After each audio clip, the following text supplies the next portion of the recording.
got the fire inside. The fire inside. When tones dry, we go. Like-minded souls, ready to roll. 100%. I get asked all the time, what is a vigilante? What does it mean to be a vigilante? And so to explain that, I'm just going to kind of explain where the Vigilantes came from. When I started the group, I honestly thought there was going to be like 10 or 20 people who really like the scrap that would want to be a part of the behind the scenes, helping pick out the guests and make the questions. And I never dreamed that the Vigilantes would grow into what it has grown into. Over 700 like-minded souls. If you're a vigilante, you are never alone. We have members from across the country. We have members from across the globe. And it's just amazing what it's become. If you're in there, then you get to be in the Discord. And the Discord is where we do all of our discussions and people go live and they talk and they ask questions. And we have a channel for bitching and moaning, for presenting classes. It's amazing the fellowship that is involved in being a vigilante. And it's not just that, there's so many other benefits. You get access to the vigilante only swag shop. You get the 15% discount on all merch from Firehouse Vigilance. You get the after parties. You get the vigilante get-togethers when we're all at the same place and we get together and we raise a glass and do a toast and have the vigilante creed. You get the vigilante coin when you hit your 1-year anniversary with your number.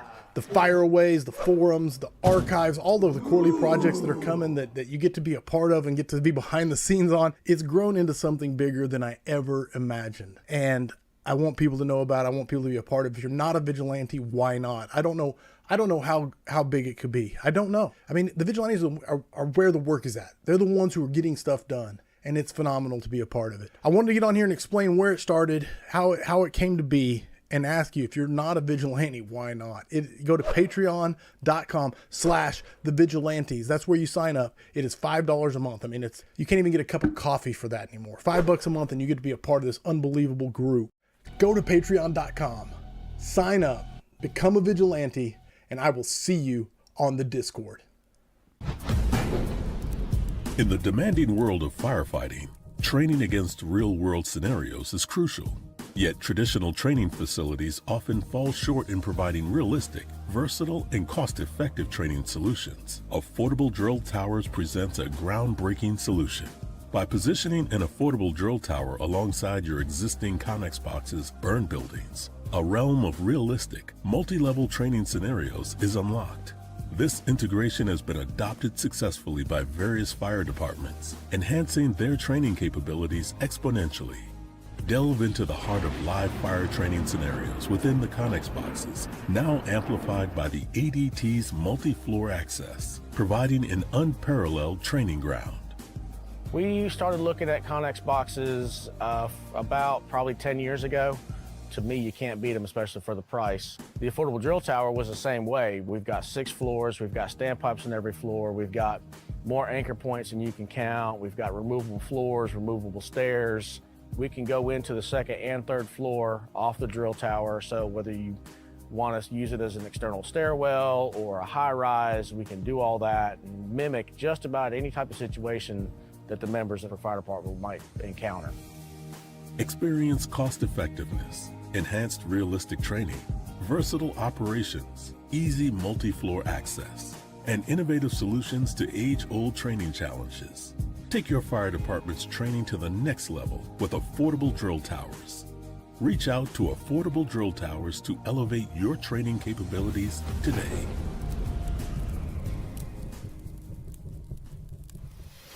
When tones dry, we go.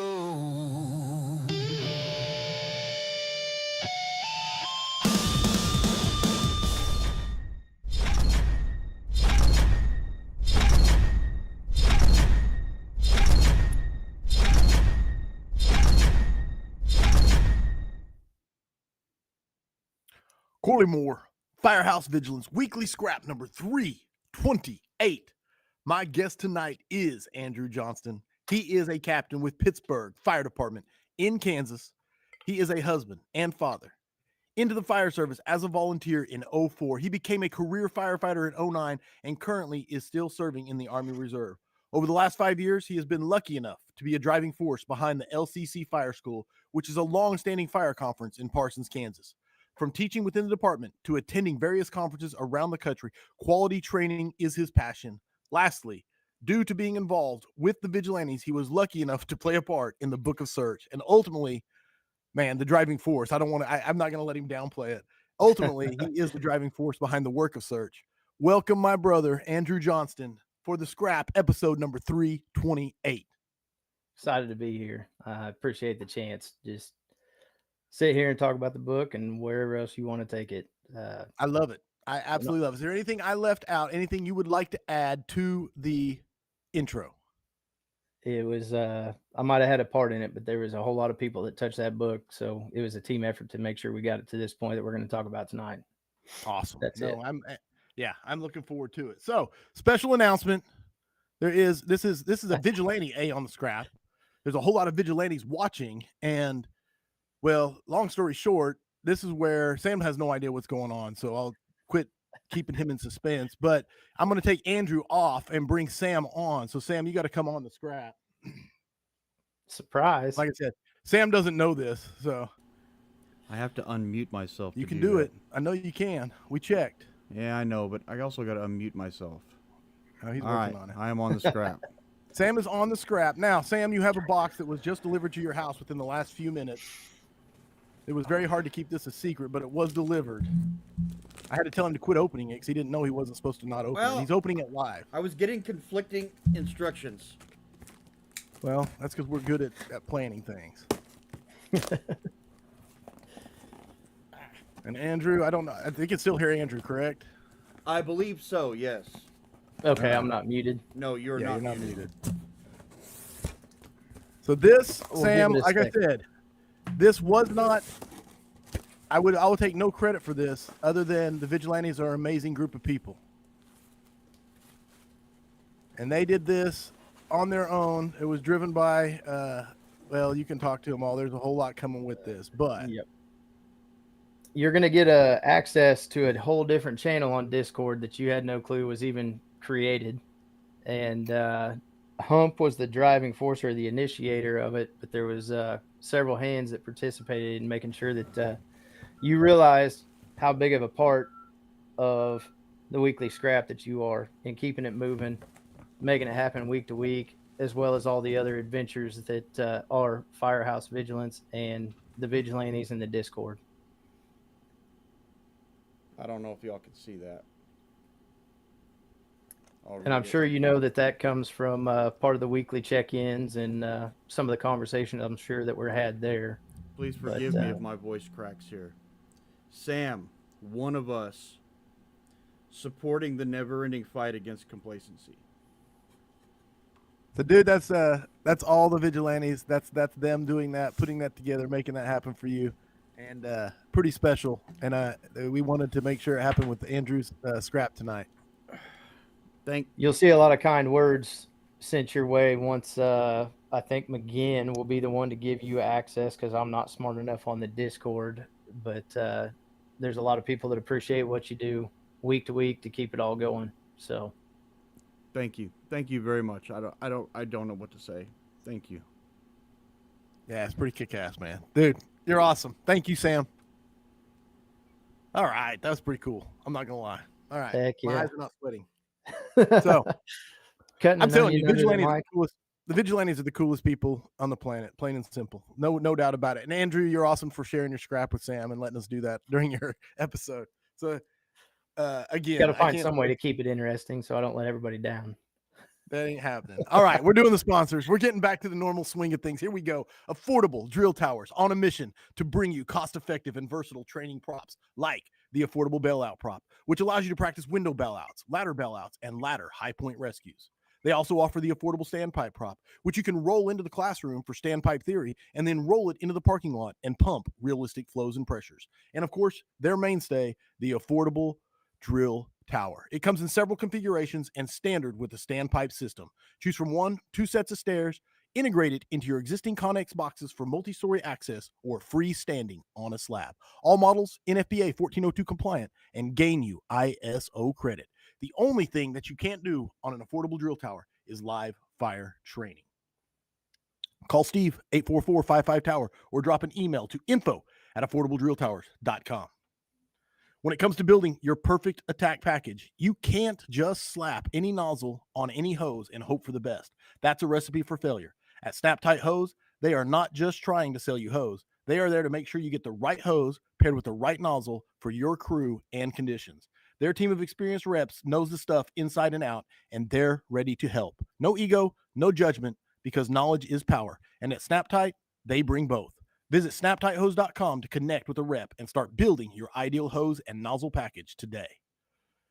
FirestationFurniture.com. They provide a complete line of quality furniture for your firehouse. Firefighter owned and operated, they understand the strain firefighters put on furniture and offer furniture that's built to last. Visit FirestationFurniture.com for more information.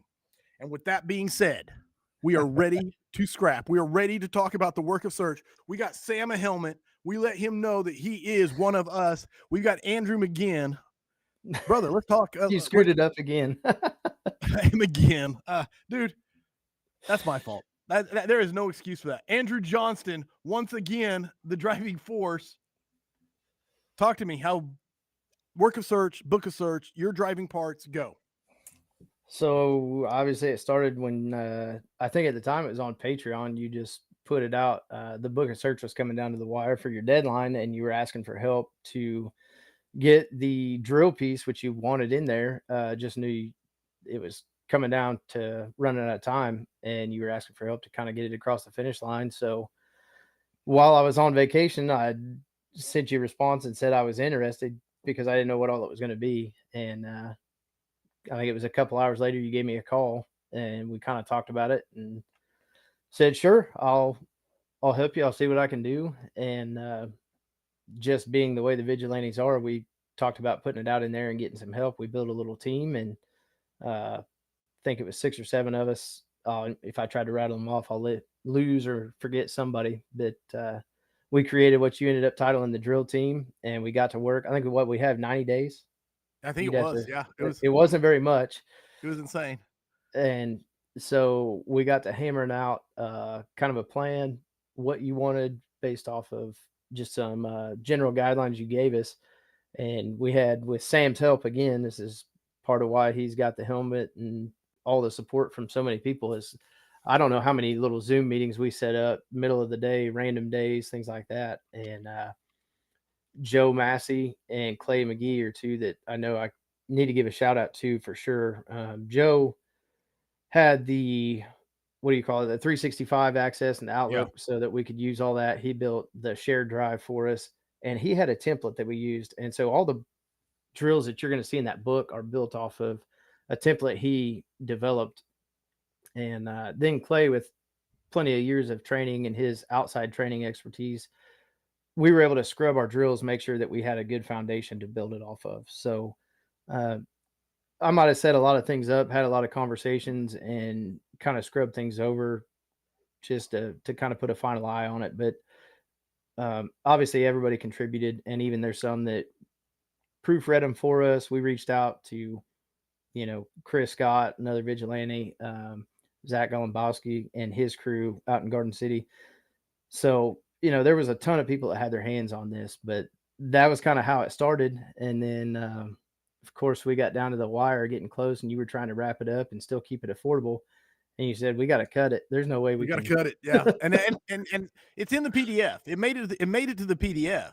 Right. But and the drills would not exist without Andrew and the drill team. I don't want to short anybody, but he was the lead. And I'll be clear, like, I knew what you have done with LCC, and you were I know you don't take credit for things and all that kind of stuff, but it's the truth. You're a driving force that makes stuff happen. And I recognize that. And I was like, I want to harness that. And you absolutely delivered. And I'm not taking away from the rest of the drill team, but you guys crushed it. And that's the reason it exists in the book of search, the PDF version. Sure. No, I appreciate it. It was an awesome opportunity. And I'm thankful that I got that chance, because it opened several more doors, and we'll talk about that with the work of search, and a heck of a rabbit hole you opened up for me and I took off down. So we'll touch on that, I'm sure, here in just a little bit. But yeah, that's kind of how it came to be. And then shortly after that was when the conversation started on what do we do with it now that we got to cut it from the hard text. So. And just so everybody, the people that don't know the story, I'll tell it real quick, which is we tried to keep the book of search affordable because it was going to be another 110 pages of drills basically inside of it. And so we just had discussions, me, Andrew, Nick Ledeen, a bunch of people that were kind of the sounding boards for what can we do to do this. And basically what we decided was, look, the book of search is almost a collectible, the hardback that you get on Amazon. It's not something you want to take to the drill ground and get sprayed with water or drop or throw in your gear bag. In theory, you want to get signatures in it and have it and study it, and it's something you take care of. But we wanted to make something that you could, roll up, put in your boot, take it down to the drill ground. If it gets wet, it's no big deal. You can order another one because it's affordable. And that's what we wanted to do with the work of search. And I got to be 100% credit where credit is due. The man, Brian Crush, he's the one who coined the term, hey, Corley, you know what you need to call it? I'm like, what? He goes, work of search. There you go. Boom. Job's done. That's all Crush. So I want to give credit. The work of search name came from the man himself, BB, Brian Crush.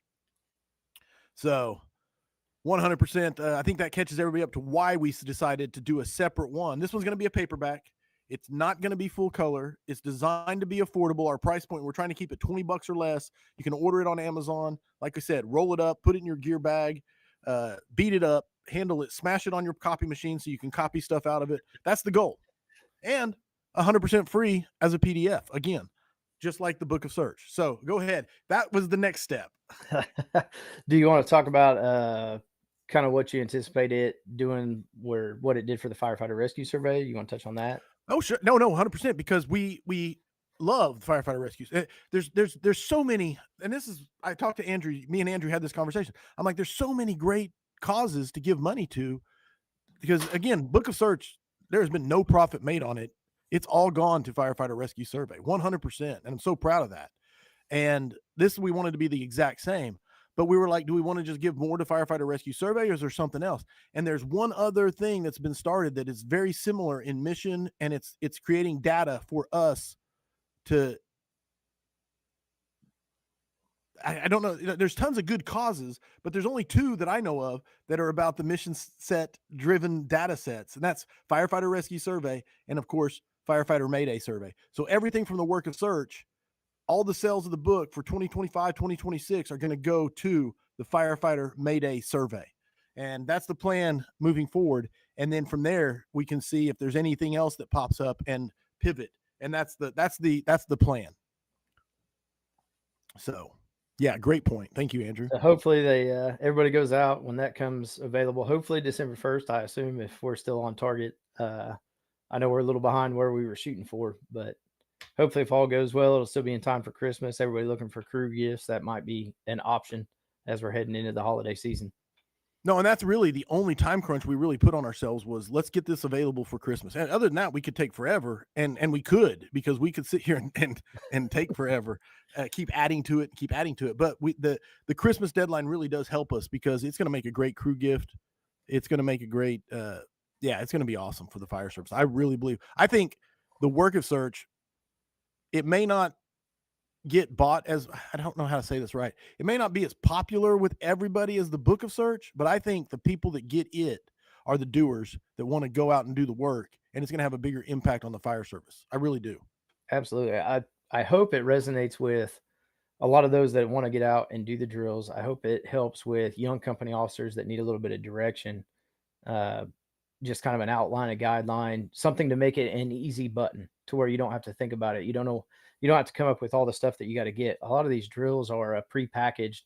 If you've seen the book of search on the digital copy, you've already seen them. We cleaned a few things up. We refined it a little bit, but we also added in the work of search, what you'll see at the end of it is a link that's going to take you to a drive where you can get prop plans, other little, what do we call them, enhancements, training enhancements, things like using a wetsuit and putting Vaseline on it to simulate a victim that's sloughing off, or the little fire light bulbs and putting that in a small box, like with a bathroom light fixture, to where you can simulate the fire. So there'll be a lot of options there. But when you said something about growing, that's what reminded me to mention that. That's going to be a living document. So the book will never grow in print necessarily, but the access via QR code that you're going to see in the back of that book is going to open up something that'll grow. And everybody listening tonight, everybody that listens to it on the podcast, I hope in time that you take a second, scan that. If you've got prop ideas that aren't in there, add them. Yes. You're going to submit a link or submit it to that link.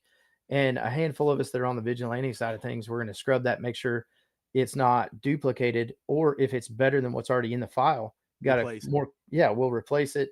And so it'll be a resource that'll outlive the book to an extent, if you will.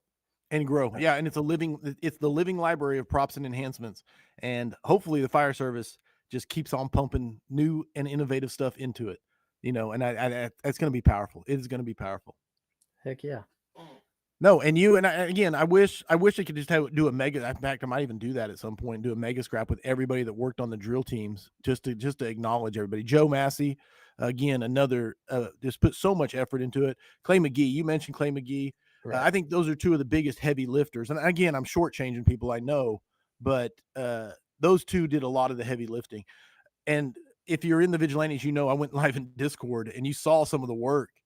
Just the other day, I just went through and clicked every link to make sure it still went to the right thing. And it's boring work. It's not glamorous, but there was people out there who found every link and turned it into a QR code and made this book so that it could be easily accessible for the fire service. And so I'm telling you, hopefully it'll be out. It depends on the submission process, but hopefully in the next early December, it's going to be. If they don't kick it back, hopefully we'll be right on target. And I will be throwing out hype videos based around it. Sam's making hype music just for the release of the hype video. So speaking of hype music, did it start, Sam? Was that what you had on the intro? We haven't even talked about the.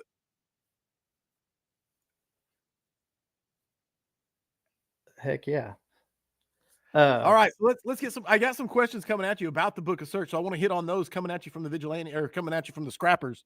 Before you do that, do you want to mention that all those articles with the fire engineering thing? Because I saw that post finally come out with the first one released. Great point. Fire engineering is posting the articles from the original Book of Search, the Book of Search.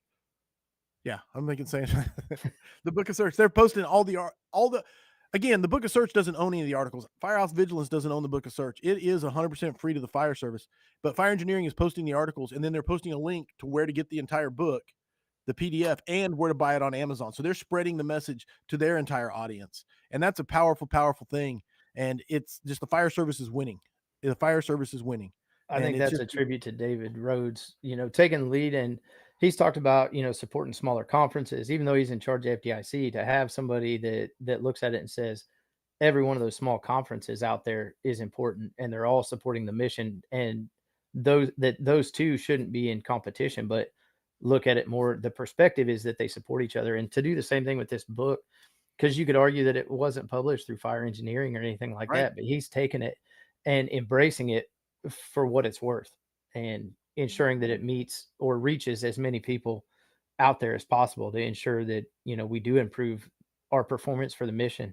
So. No, and I can't say enough about his leadership of as the editor in chief, and because he wrote the introduction for the Book of Search, yes. And that takes a huge set, man, to be the editor in chief of Fire Engineering and write an introduction for a independently published thing, man. I'm telling you that needs to be acknowledged. That is, So absolutely. No, 100%, man. The fire service is winning and making huge strides, and it's because of the doers that are doing work, including Andrew, Joe, Dennis, Clay. I should pull it up and have it in here, but I'm on the road. Okay, the other thing I wanted to say, which is something else I wanted to mention, because I want to give a shout out. First time this has ever happened. I've done scraps on the road, but usually they're from a hotel room. But the hotel the Wi-Fi was so bad it would kick me off every few minutes. So Burton, South Carolina, Firehouse 84 is where I am currently at. I'm in their training center right now. They are the gracious hosts allowing me to host a scrap from their firehouse. And so I wanted to give a shout out to them. Firehouse 84, 100% appreciate you letting us do this. So questions coming at you. Let's do anything else you can think of, Andrew, before? No, I just didn't want to let that get slip through the cracks. So let's get after it. Culture over comfort says, what was the driving factor for you to start working on the work of search? I think you covered it kind of. But yeah, we kind of touched on it. Obviously, it wasn't going to make it in the Book of Search because it was going to make it in $80+ book. And so it was just kind of a pivot. All right, so how do we not lose all the work, but also the benefit of what we tried to create? And so we kind of shifted, and that's where you came up with it. And at some point in there, you soundboarded Chief Brush and came back with, let's call it the work of search. And ultimately, that's then when we started having a few more conversations. I went back to the drill team and kind of said, all right, we thought we were going to hit our target. We hit our target, but now we had to kill our baby. So basically what we did was say, okay, we got to refocus, and we set a new target. And we decided, because of the time crunch, there were some things we had to cut out. We didn't get to do the props. We didn't get to do all the drills. There was some of the resources that you're going to see in there once you get that book that we tried to make available to help further develop training and drilling and things like that. And then one of the biggest things you and I talked about was, when it's a standalone thing just with the drills, knowing where the fire service is as a whole, and kind of what seems like a misinterpretation of the difference between training and drilling. And especially when you look at like Aaron Field's article, Drilling for Function, stuff like that, and what his nozzle forward program did to revolutionize kind of the hands-on training and the quality of it. We went down that rabbit hole, and we tried to pursue some options there to get an article to support that. And we kind of came up empty-handed. And so that's when I told you, hey, I'm not a subject matter expert, but I could put something together. It is something I care about. For it. And I said, if you'd give me that opportunity, I would love to do it and see where it goes. And that's ultimately how we came to what the work of search is that you'll see. The only thing, it's been an evolution, because I want to say this. I gotta tell people this. Andrew put together, and it's probably I want to say it was about 30 page. Is that about right? 29 30 to 35 pages, something like that total. It was a 35-page thesis on training versus drilling, and it's deep, man. It's cited. It needs to be published, and probably will be published in some way, shape, or form. I don't know if it's going to be, but we're going to discuss it. But it will be published because there's too much work gone into it. But then I went to Andrew and said, hey, thanks for writing this beautiful, beautiful thing. Now I need you to cut it down to 10 pages or less, and make it as simple as possible, so that firefighters who like to eat crayons can read it and absorb it. And he did. I'm sure the guys at work are just laughing and ready to bust my balls tomorrow, because whether it's an email or whatever, I can talk all day. My emails are rather lengthy. I think Fields told you a while back, he's not interested in a short conversation. And if I'm going to dive into it, I'm going to dive into it deep. So absolutely. But I did tell you when you came back to me with it, I told you that the rabbit hole was awesome, because it took something I was always interested in training. And I've always been accused of being, wanting to train all day, or, whatever. That was an accusation that was always thrown my way. You want to train too much. Why are you, why do you care so much? Why are you so particular? Right. Whatever. And so I loved going down this rabbit hole and digging into all these books. I'll mention that at the end when we go over some books. But you came back to me and said, we got to kill your baby. We got to cut it down. And I'm sorry. I feel so bad. Yeah, that you didn't want to, you weren't sure about even doing it, but I was glad you did. It was a tough call to make, of shipping it like it is or simplify. And and if anybody knows me, they know that my goal on almost everything is KISS. And so anyway, it's a driving force, but go ahead. And what it was it, like you said, it's good. There's a lot of stuff there, and it's starting with more of the foundational information. We got to be able to, provide motivation. We have to have a desire, or the reason. What are we training for? What's our priorities? Laying the foundation, assessing your people where they're at, and then building the whole process start to finish. And with it being titled The Work of Search and just the drills, it gave me a chance to actually narrow it down and force me to focus on really what's the point, and to be more succinct with it. So, and you did a great job. You did a great job. Seriously. It was good for me. Piverall said, I want to read that entire paper. And that's a great point. Everybody should read the entire paper that wants to get nerdy with it, because it's worth it. And so we're going to make sure it happens. We are. I don't know what that looks like. I don't know if we're going to submit it to fire engineering, get it to come out as like a 10-part series. I don't know if we're going to publish it as a separate thing that's like I don't know. I'm trying to think of something off the top of my hand. Andrew's wordy version of his, but no, it needs to happen 100%. I think so. After a couple month break between my mind wanna and see it my again. wife's patience, we'll take a couple months and then we'll re-engage with it for sure. And Andrew has allowed me to beat him up and abuse his competence, because he is absolutely suffering from the curse of competence. He's good at what he does, and he allows me to abuse it, and I appreciate that. He allows me to call him McGinn on repeat without getting too offended. I don't know how McGinn feels about that, but he allows me to do it. Jeremy Hump wants to know, is this the first scrap held in a firehouse? Sam, I think it is. I can't think of any. So this is the first scrap ever held in a firehouse by me. I think other people have been, the guest has been in a firehouse before. I'll say but Hump never the was just host. the other day. So yeah.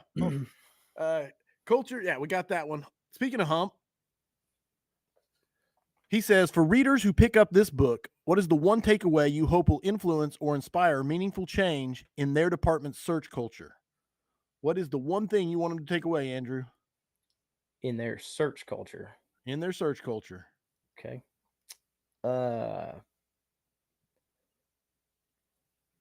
I think because the work of search obviously is going to support a different cause, but because it's rooted in the book of search and it's based on the firefighter rescue survey, I hope that the reader would take away in the drills and the article that leads into it on how to drill properly, that we can get our searches within the time, regardless of your department size, prioritize it and be able to search within the guidelines to give the victims the highest outcome. Yes, that is a great summation. And one thing we were very clear on from the beginning, and so when people get this, and a lot of you have seen the PDF, because you guys are all, the Vigilantes are right now going over and trying to find grammatical errors and their editing, and we're going to have a meeting on Thursday to go over and make sure we get it as clean as possible. But this is not like the book of search. There's only one article in here. It's Johnston. Dude, it is locked into my brain. It is Andrew Johnston's article, and that's the only one, because there were other people that wanted to even follow up on their articles from the book of search, and they wanted to follow up and put more information in, and we had to stay mission focused. Say that's not the point of this. This point is the drills. This point is the drills. If Mike's listening, Bernard, I have not got him called yet, but I got to call and talk to him some more about it and how all this is shaken out and everything like that. But yes, I know there was definitely more people, probably more qualified to put this information in there than I am. And I even reached out to one of those, which would be Rob Ramirez. And I did ask him to please critique this on a professional level and for content, and make sure that it was as accurate as possible. And, then it fell short with a couple others that we tried to reach out to, but I do hope it resonates. I hope it hits home, and I hope it ultimately affects our ability to be effective across the board, regardless of your department size, in how you drill and understanding that first, the difference between training and drilling. Love it. I like it. I'm looking to see if there's anything else covering. Oh, wow. There's questions. Okay, here we go. Hump again says, as you were working on the book of search was there anything that stood out to you that made it distinct from other publications on the topic? I don't know if there is anything else like this. You know what I'm saying? Other than passion projects by individuals, I don't know if there's anything else like this that's just drills on drills on drills. So I got one sitting here that would be the closest thing to it. And I don't know if you can see that, the volunteer training drills. And that's by Fire Engineering. But other than that, I don't know of any that have taken this approach with a sole focus on drills. They're Searching Smarter. I know that's out there. I do have a copy of it behind me here. It's a good book. I can't remember. It's a little bit older. But no, I don't think there's anything else that is just like this. What I do hope is having those ready to use drills. Obviously, you can't, with the fire service being as diverse as it is, from FDNY down to my volunteer department, we run 30-40 calls a year, and there's not any real businesses to speak of. So we're all coming from 15, 20 miles out, other than a All few guys rural, that farm. yeah. Yeah. So you can't build a cookie cutter drill for everybody. But what we did was try to provide that foundation that they can tap into tools, some safety considerations, just a general guideline that still works with 3 guys on an apparatus showing up to a fire. Right. You've got to be smart enough to take that then and modify it for your organization, your Meet timeline your before you get response model, meet your staffing. 100%. Right. And then we just the first little bit that leads into it with the article I put together is like you said, a chunk of what I came up with, but that was a summation of about a dozen books, 9 to Right. 12 books tugging at pieces of it. So no, I don't think there's anything like it. And I do hope that down the road here we can put something together with that total package, maybe extrapolate that out a little bit, like you and I've talked, and we might be able to add to it just enough to make it valuable for that training officer of a smaller, a small to mid-size organization, or even just a new company officer. How do I get buy-in? How do I get the motivation to train, and all the factors that work into that? How do we No, make absolutely. somebody capable of doing this and do it the right way so that we don't screw them up and create huge training scars? No doubt about it. No doubt about it. One more from Hump coming at you. It's, if you could go back in time and advise young Andrew Johnston of one thing, what would it be? Oh goodness, I did think about this. I wondered if it would come up, but one of the big things that it's not necessarily a regret, but I wish I could do it over to an extent, would be I promoted very early. So I made captain in 6 years. And I was fairly young. So the crew that I was with at the time, I think I was the youngest for a while, and I was the second youngest for the remainder of that time that I was serving in that shift makeup. And I wasn't the best. Like, I loved training at that point. That's when I was. So you've talked about it, Mark Von Oppen, when he came down to Edmond, I think it was. Yes. That was a big spark for a change in my career and the kind of the ownership aspect of it. Stop blaming others for why you suck or why you can't do anything. And then a trip to Wichita Hot with the Nelms. But I've always been into training. It was just more that unconscious incompetence that I didn't know what I didn't know. We thought we yeah. were good, had good performance evals, at the end of the year, things like that. I made more enemies by trying to bring things home and say, this is what we need to do. This is why we need to do it. We suck. The way we've always done it's stupid. All the things that you've heard on the scrap a half dozen times.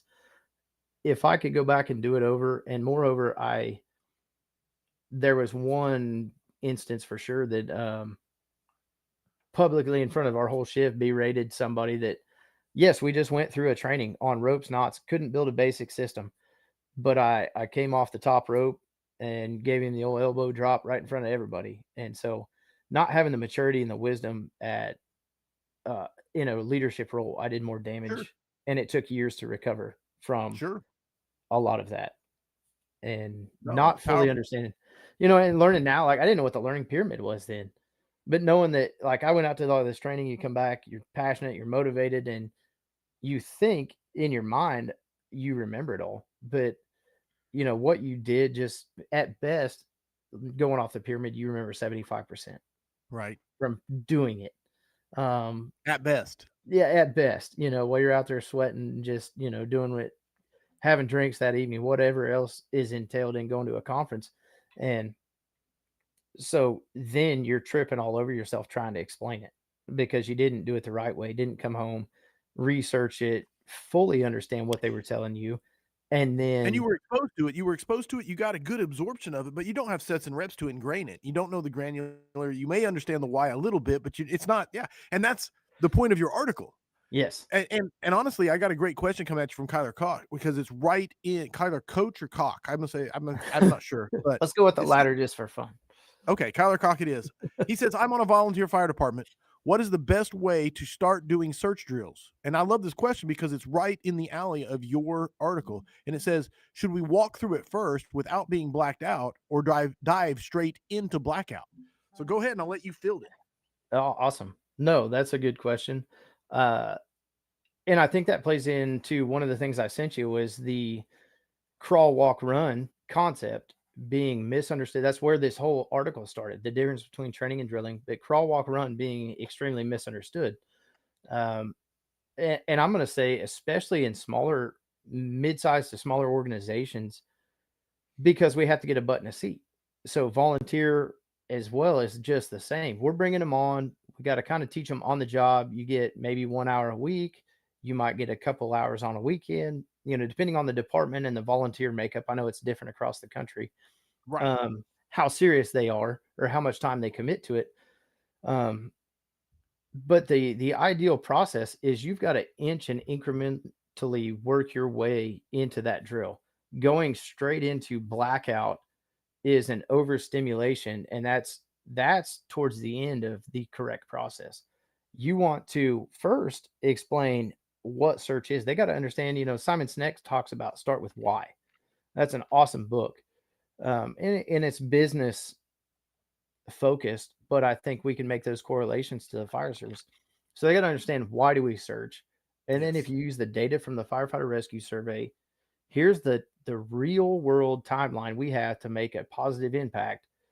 And so then here's the realities. What are we searching? Um, we have to search the soft stuff. We have to search, 4 foot and below, because 90% of the time that's where the beds are. You could call it 5 foot for a bunk bed, but we have to search the soft stuff, beds, couches, the floor. That's where we're going to find victims. So they have to understand that foundational information before they're ever in it, and then get the skill set. Here's the tripod position. And so when you Right. talk about breaking down a skill, search is a complex skill. So you need to start with one room, but we need to start with the body mechanics. We need to start with the positioning. What are we searching and why? We're not searching the top of a dresser. We're not searching a table. That's not where we typically find them. Those are going to be your weird one-offs, right? Um, so start with, if you're in a volunteer station, study or focus for a week or two, just the firefighter rescue survey, the data that tells you where we're finding them and the timeline we have to get them out and make a positive impact. Back that up a little bit. So what's your call processing time? What's the reality of you guys getting to your station during the day? What's the time frame you're going to get there at night? And then what's your response time? We have a 27 square mile response district, and our station is clear at the north end of it on my volunteer department that I started with. We're 3 miles from the county line, and we're going, what, 7 or 8 miles to the south. And that's not even to the far corner of it. So you got to add that in. So then when you get there, how much time do you have to make an impact? What's the fire involvement? And then understanding what those conditions are that you may face. Now get yourself in the room. That's also, taking a window is a part of it. You're going to see that in the drills in the book. That's a skill in itself. So when you talk about search and whether to do it blacked out, like, have you got on scene? Have you sized it up? Have you taken the window to even enter it, or gone in through the front door and been able to orient yourself to the house? So there's so many things that we got to do to even get to the process of search before we get blacked out. And so I would say, you've had some guests talk about, like, even just gear. So physical fitness, right, is an aspect, but No, gear absolutely. alone is a stressor because it affects our flexibility. It increases our heart rate because of the heat retention. So we have to understand all of that before we just take off running. And that's where I would encourage you to start with some of that foundational information. And if you're already there, cool. Make sure that everybody is extremely proficient at searching, even if it's pallets in your bay and you throw a bed in it and a plywood dresser, or just some whatever junk you can get to simulate a room, and throw a bunch of Goodwill clothes on the floor. Simulate a real bedroom. Put some bedding and a pillow on it. Search one room and do it where you can do it with the lights on, and you hit everything, and do that multiple times so that you're not missing anything. You're making sure you get on top of the bed. You're making sure you check the bedding, check under the bed, and you cover every square inch of that floor as quick as possible. Check the closet. So if you've hit those things and maybe considered popping the window to vent if water's on the fire, now then we can black you out. We can put you in gear. We can put you on air. Then the next step would be, and that's when we're really talking stress inoculation. So now I'm going to use the smoke machine. I'm going to give you some visibility, but your light may or may not work. It may be like brights in the fog. I'll put the speaker on. I'm going to have fire sounds. I may have chainsaw sounds, a smoke detector going off, but I'm going to ratchet this up over time. I don't want to just dump you into that environment. And I don't care if it was done to you. That doesn't mean it was right. Right. And you touch on that in your article, and that made Yes, it through. sir. But no, no, there's great stuff. I like SC Fools. I like this question coming at you because it's right again in line with your article. And I don't know, this is like how deep you want to go because Andrew's put a lot of time into this. But he says, what's the biggest difference between training and drilling? Then melt that down to a sentence. There you go. Oh, right. I was going to say, so that's tough. But I'll give it kind of a go here, without getting deep into the weeds on it. So training, that is the information. That's when you're initially giving them that information. That's the foundation. And that's your initial exposure to any process that you're wanting to do, any skill, any tactic, strategy, whatever. We got to understand the why and the how. And that's the step-by-step process of how you show it to somebody. And then migrating them to where at least it's starting to make sense. And then when we get into drilling, that's where it transitions into where you're doing it and practicing it at a little more less guided. You're not being shown, you're just doing it. And then there's some phases as you go through drilling where we would get into more of like you're adding the stress inoculation, but it's after we've perfected that skill, every single one of them, or the components. When we start to deconstruct a skill, you talk about like flowing a hand line. So training, I've got to show you water mapping. I've got to show you the nozzle movements, and I got to show you the footwork. I got to show you how to move forward with that hose. So those are different components of that, right? So that's the whole training. I'm going to show you and explain it, demonstrate it, and give you a little bit of practical application. We can even back that up to where we did it with a recent academy where we even took away the nozzle reaction, the weight of the hose and everything else, and we broke down the footwork so much in deconstructing that skill to they were advancing with a pool noodle down the hallway and having to verbalize everything that they did. So how they were coating the walls, how they were coating the ceiling when they made the fire room, and their actions once they made that fire room. And then drilling is just the repetitions. That's where we build the muscle memory through those countless repetitions. And so obviously the book will take a deeper dive into that. But when we're getting into that muscle memory, we have to ensure that it's good practice. So in that, before we transition from training to drilling, we have to make sure that accuracy comes before speed 100%, because we know practice makes permanent, but poor practice can also become permanent. So we don't want to have bad reps become what we lock in. Right on. And when we do that, then as long as it's right, we start to pick up speed. And we get in some of the books and stuff we'll talk about, or you'll kind of read it in the work of search, but stress introduction versus stress inoculation is two different things as well. So the stopwatch alone, that's stress, right? Or I put you against your peer and it's ready, set, go. And if, physical fitness can be a punishment when, you don't win. So, those are ways we slowly introduce it, putting you in your gear, putting you on air. But that's really the true difference between training and drilling is one is the introduction to knowledge. And then the other is that execution to build that proficiency. And even we got to meet our new chief coming in today. And I know it's been said plenty of times before, we shouldn't practice till we get it right and quit. We want to practice until we can't get it wrong. And it's too ad nauseum. We want to make sure that, especially on our bread and butter operations, that stuff we can do in our sleep. The other thing that I think people forget with drilling is also to maintain a skill. So we're not just talking about recruits all the time or a new skill that comes up because, the fire service changes or our environment changes. Right. But what are you doing to make sure those skills are always kept sharp? Because not all of us go to fires every day. Not all of us go to pin jobs every day. That's just not the real world. What, even if we want it to be And they are perishable skills. 100%. And I'm sure we can touch on that depending on where things go. But the fire service has gotten very broad over the last 20 to 30 years. So yes, in your bigger metro departments, they have engines, they have trucks, they have rescues, they have people that get to specialize to an extent. But what about the majority of the fire service that is rural and suburban? They don't get to. So maybe Right. we'll touch on that here in a little bit. No, and call volume matters. Call volume does matter. Maybe if you work in Jobtown, you can rely on your jobs. I don't think you should, but you can rely on your jobs to keep your skills proficient.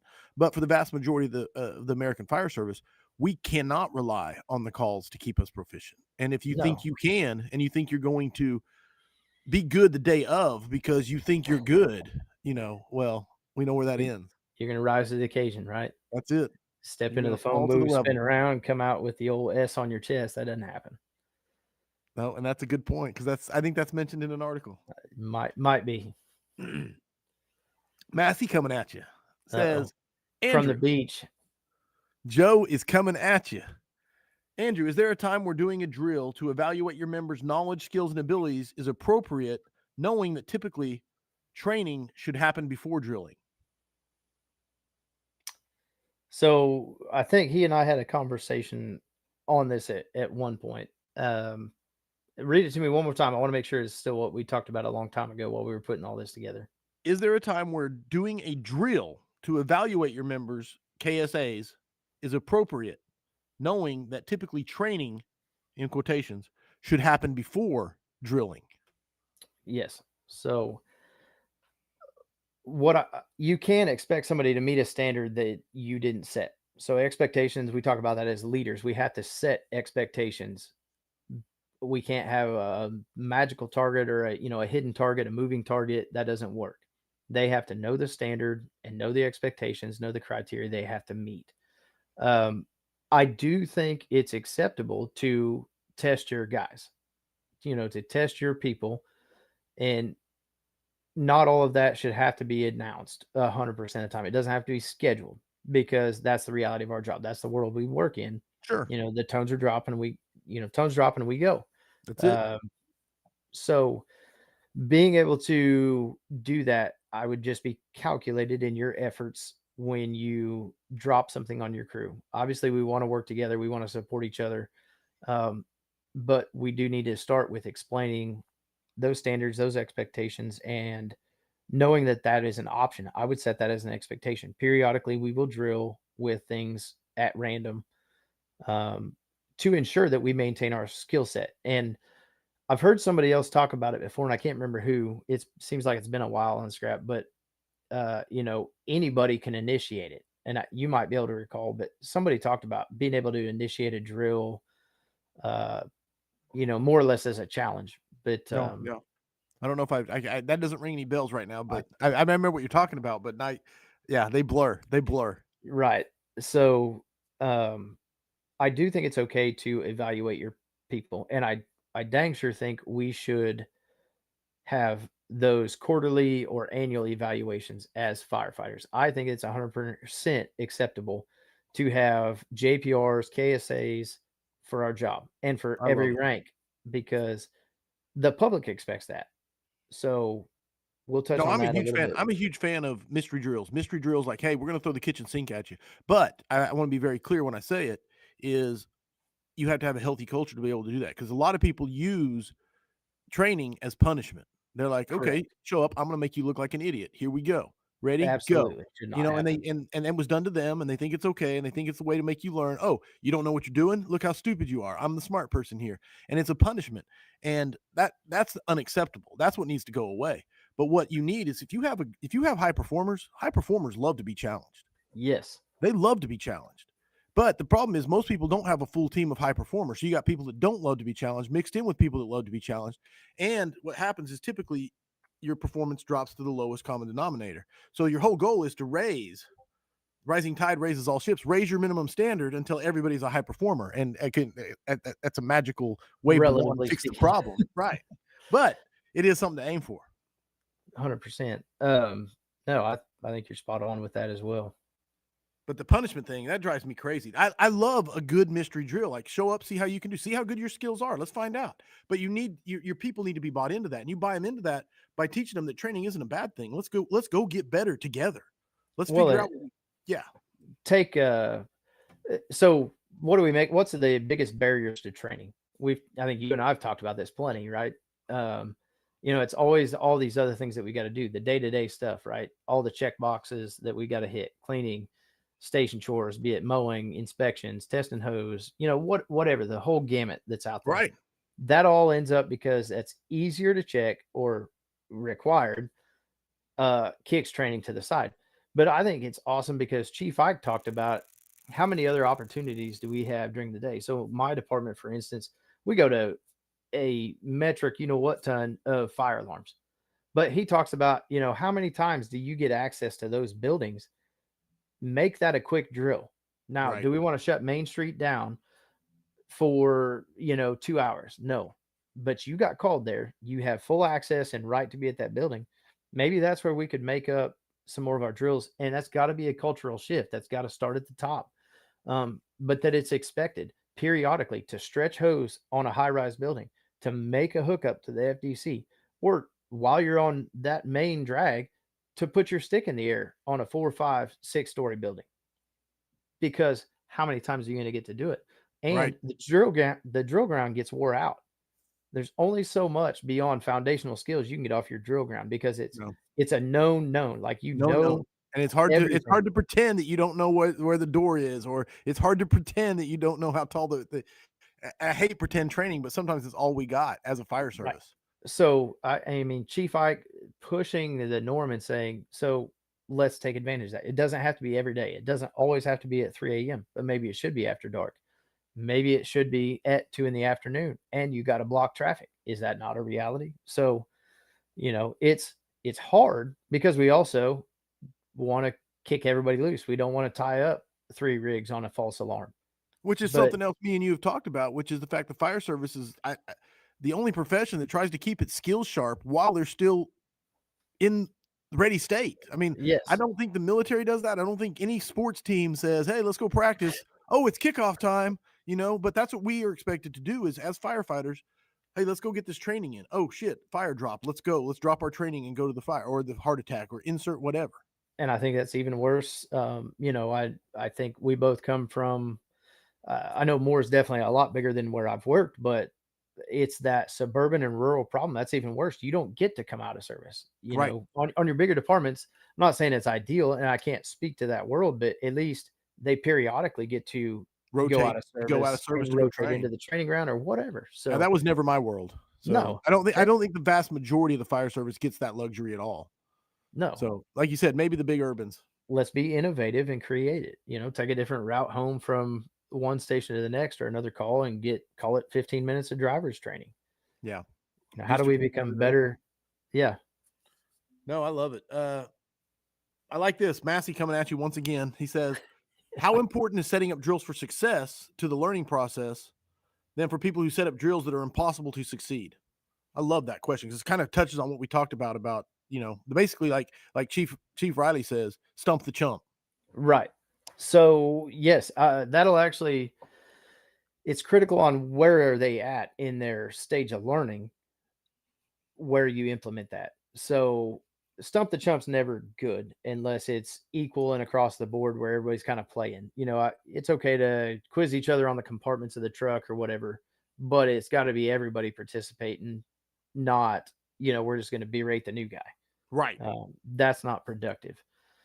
But I also think at some point our drills have to progress past the most simplistic thing because it makes us look good and feel good. We have to practice and train for things that are what ifs or are potential. Probability may be low, but potential is there. So we'll go again, any small suburban department, and it's becoming more popular with the economy, is 3 stories and below wood frame residential structures with vinyl siding. I don't know how many people typically go to a 3-story residential. Not very many. Out on the East Coast, you got some brownstones maybe that are, and you got some row homes out on the West Coast that that's their bread and butter, though. That's their routine. So the rest of us go to 1 and 2 story family homes all the time. That's easy. That's a pre-connect. That's kind of the general get down, right? But our drills are going to have to start replicating across the board those what if scenarios. And if we train for the worst, and I don't mean the crazy you're guaranteed to fail scenarios, but they've got to be complicated. They've got to be challenging, or we will slowly erode our true skill set. We're No, going to go absolutely. backwards instead of forwards. And if we start to embrace that challenge and that work, prepare for the worst and hope for the best. And that's a cliche statement. So, but I'm saying that scale is going to have to continue to slide as you go forward with how complex you make your events, but make it realistic for your district. We're getting ready to have a 13-story structure become occupied. And, our tallest currently is 7. Okay. So, that's double that, right? Right. And Right. yes, we have a lot of dorms, we have a lot of apartments, but that's definitely going to be something that's not our strong suit. We're going to have to train to that. Yeah. The rebound, And the reflex time, and everything. Yeah. Just all of it. All of it. I so love that's Robert that. Ramirez. Oh, go ahead. Oh, you're good. I was going to say that, but that's something everybody's got to look at, locally, and not just what do you have now? What's coming that you may or may not have much say in. I know of a local department that had an apartment fire that happens, it's 3 stories and it didn't go as well as you would hope. And they fought it years ago and now they're going to rebuild it. And they fought it even with the poor outcomes, but it's outside their ability to address it. So, are you you can be mad about it, sure, and it's justified to be frustrated for a while, but you're still going to have to prepare for that. That now is Right. something you've experienced. What are you going to do to be better prepared the next time it does happen? And that's not a knock on anybody's performance. They are a very short-staffed department, and they were overwhelmed from the get-go. But I think that's also where they did a good job. I want to give them absolute credit, and they came in and talked to us about it. But this is where I think we can make that statement is when we say we did the best we could, I want to be able to sleep at night knowing that I actually did the best we could. That is the truth. True, honest that we leading up to that, we put every ounce of preparation in to know It's not without a a shadow of soundbite, doubt. and it's not us trying to make ourselves feel better. It is Right. the truth. We Yeah. were behind the 8 ball when the call came in. Well, no shit. I mean, That's where we live. that's the nature where of we our live. business. We're We operations start out minded. behind the problem. Our job is to catch up to the problem, get ahead of the curve. That's our job. We always start out behind the problem. We probably And underinvest in prevention. That probably saves more lives. I'll guarantee you that saves more lives across the prevention's winning. nation. Crush makes a great point about prevention is winning. Prevention is doing it. I mean, it really His it article was awesome. yeah. From the No, without a doubt.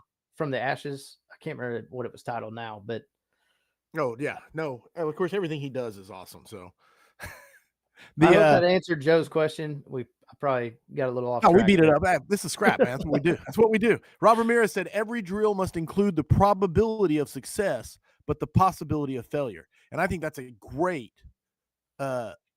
one sentence encapsulation that if every training officer just operated off of that sentence, training would improve dramatically across the country. Like just that one sentence. Absolutely. That's a good one. That's why he should have been the one doing this. Hey, I think the one who did it did a great job. I think just to touch on that or expand on it, because that's something else I've talked with a lot of guys at work recently, even about it. Coming from I'm going to call it a smaller department, we're 3 stations, 20 population, 21,000, whatever.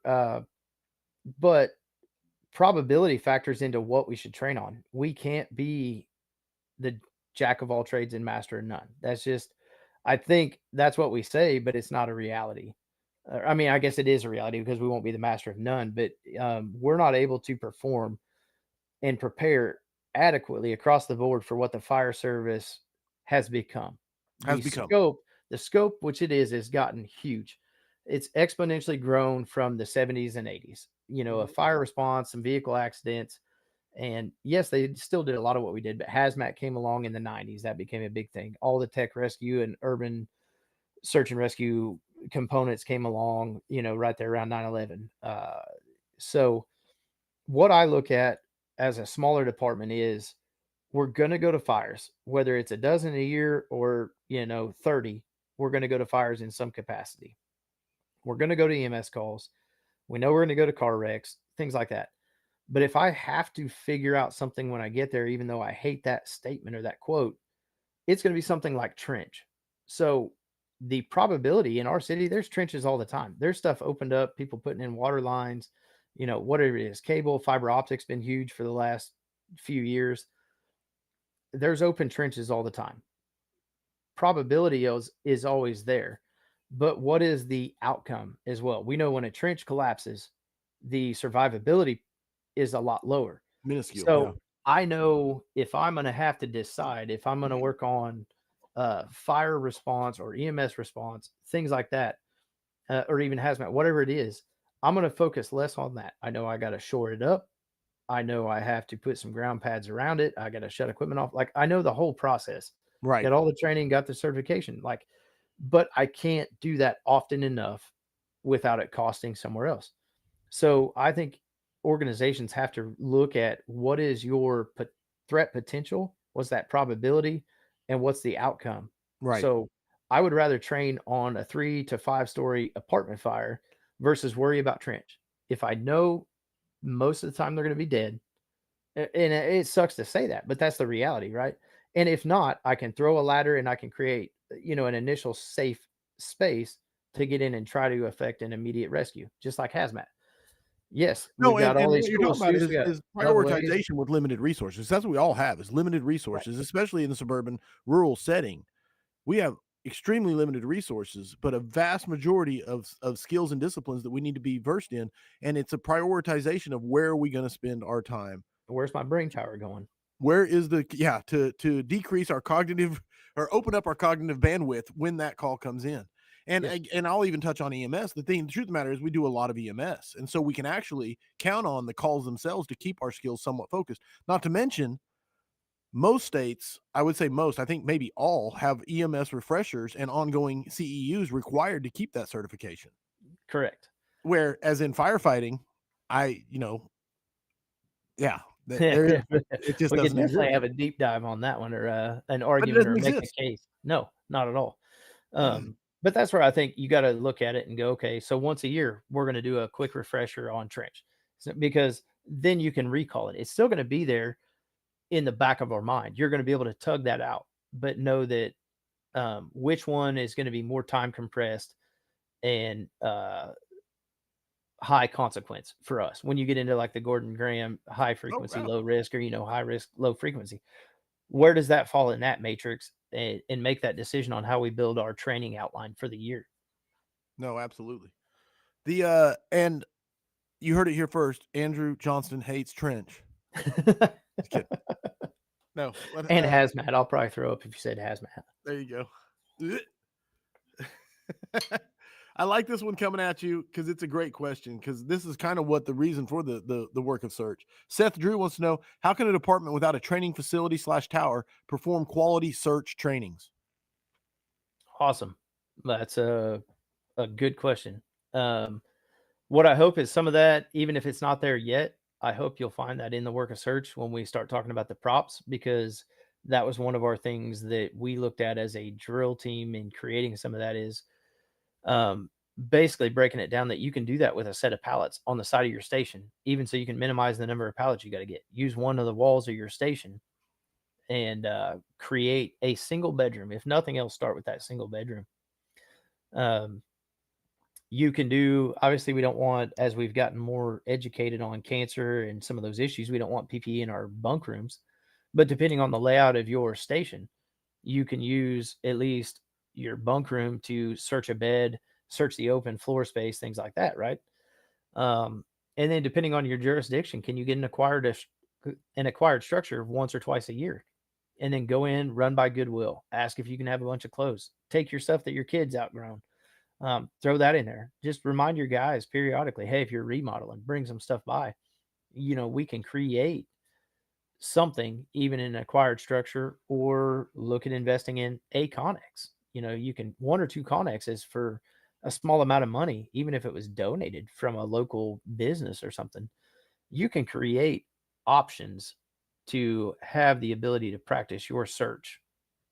But at a bare minimum, if you have no training grounds, no acquired structures, things like that, just start with those pallets on the bed, or we call it in the Army a glass house, just on room clearance drills. That's how they started us in basic training, glass house drill.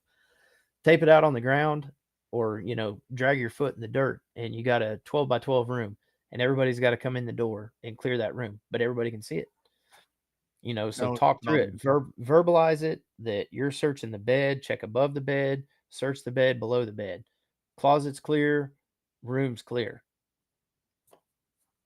And there's something I'll say to this, which is doers do and talkers talk. And I mean this. I don't mean this like in a contrite way. If you want to do search training, doers will do it and get it done. They'll do it with scotch tape or masking tape on the ground, chalk dragging their foot. Doers get it done. And then other people say, well, we can't do it because of this. So you just got to decide which one you're going to be. And everybody has their challenges. Like, I don't care what your budget is. Everybody's got their challenges. Doers overcome challenges, and talkers get stopped by them. And so that's really what I hope the work of search challenges people to do is remove some of those excuses for not getting stuff done. Yes. And I think what I hope is a lot of those drills, they have, they explain the step-by-step process, but if they get into those props, a lot of your lumber yards will donate some of this stuff, or things that are damaged. Phenomenal. You can do a wall breach with a few 2x4s and a sheet of plywood, and then just ask them for busted sheetrock.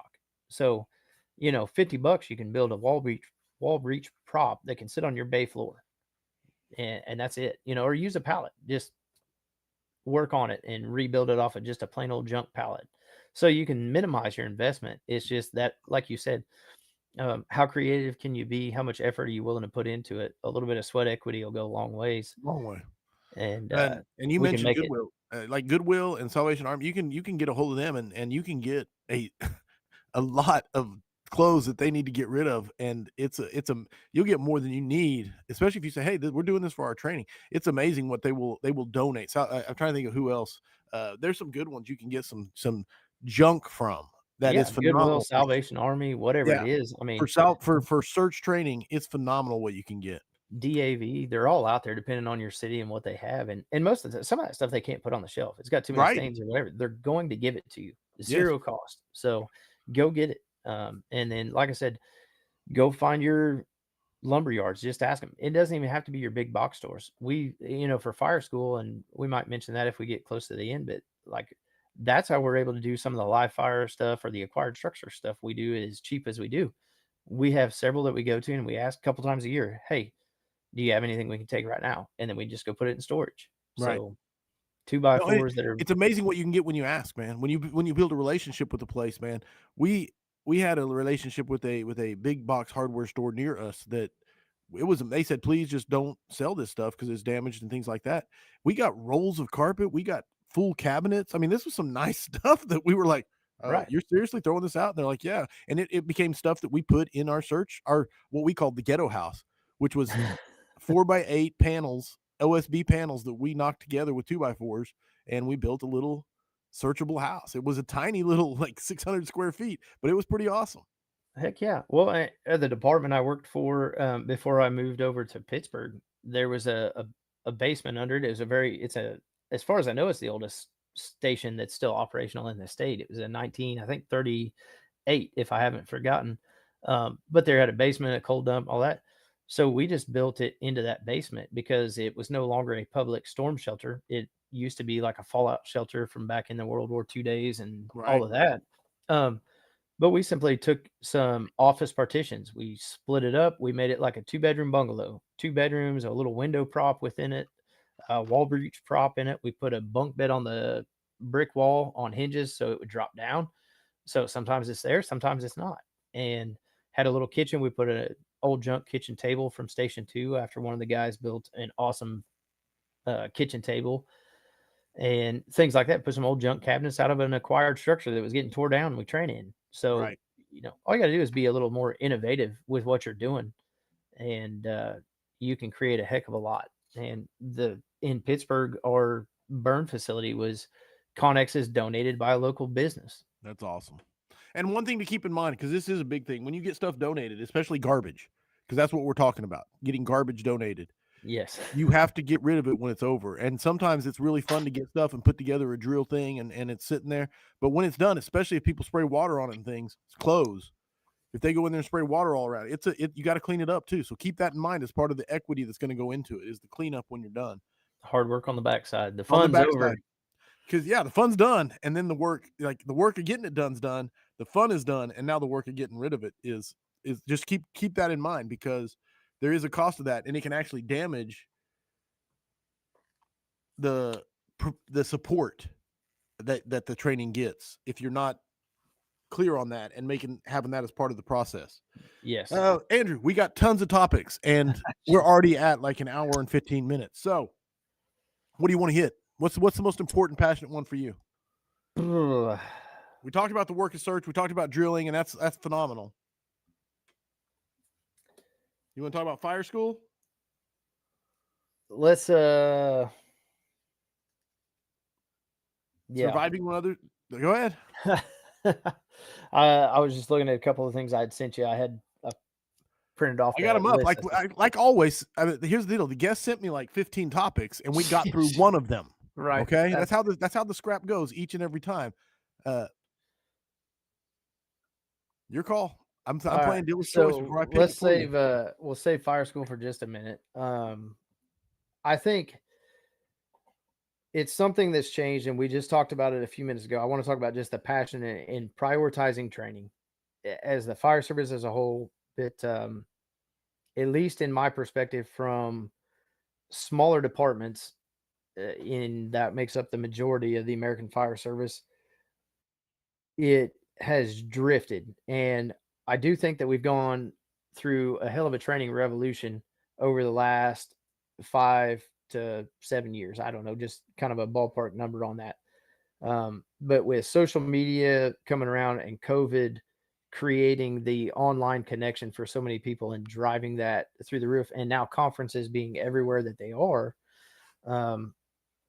I still think we don't necessarily forefront. And in my opinion, training should be second only to our emergency response. I love that. And we touched on it earlier that it's easy to prioritize, that the station's got to be swept out, cleaned up. We've got to mow the lawn. We got to test hose. We got to do business inspections. We got to do all these PR events, blah, blah, blah. And they're all important. Everything is important.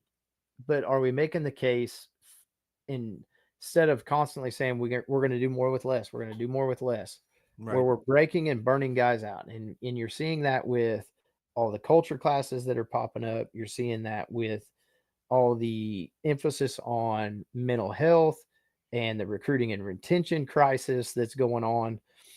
So other than doing the job, training is the only thing as close to repeating it that you can do.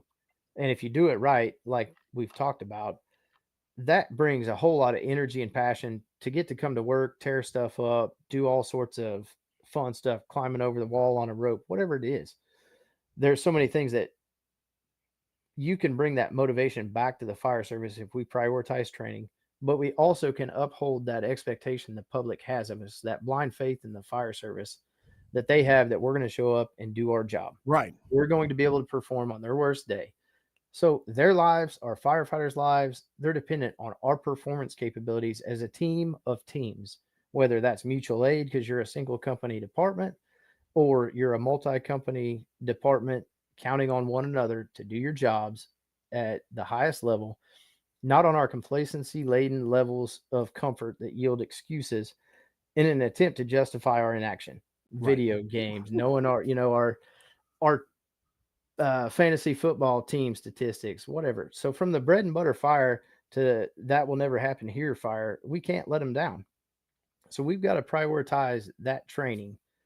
And I think if nothing else, there's all of these lawsuits that are showing up the last few years. Right. That should be enough to drive change at an administrative level, not just the fire department, but even City Hall. If you're not seeing what's going on around the country and at least paying a little heed to it, that's negligence, not ignorance, because it's out there. So, Augusta, Georgia, the dispatch system's broken.